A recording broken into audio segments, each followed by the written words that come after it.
Grabe yung garapalan ng administrasyon, ano? Pagpa-file pa lang ng impeachment, ha?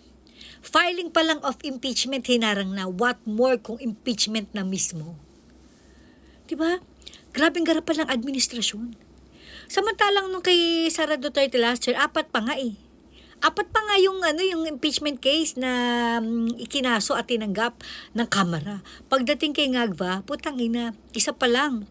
Isang impeachment case lang ang tinanggap.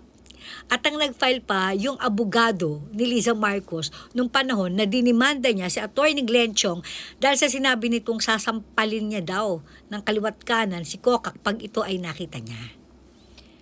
Diba? Can you imagine? Ano pa lang ito filing of impeachment case pa lang. What more kung impeachment case na mismo? Sabi sa inyo, hindi tatakbo yan. Hindi uusad yan. Hawak ni Bangag ang Kamara, hawak ni Bangag ang Kongres, hawak niya ang mga buwaya dyan. Ganyan, di ba? Ang laking pera ang ninakaw nila para ipamudmud sa mga congressman para lang ma-impeach si Sara Duterte. So ngayon, doble-doble pera malamang ang ipinamigay ni Ngagva. Kasi 'di ba, kailangan ipanindigan nila ang impeachment case against kay Sara at harangin ang impeachment case na haharapin nitong si Ngagva. Grabe 'tong gagarapal, kakapal ng mga festlock. Kung kay Sara yan, syempre mabilisan agad yan. Pero kay Bangag hinarang. Alam na this. Grabe.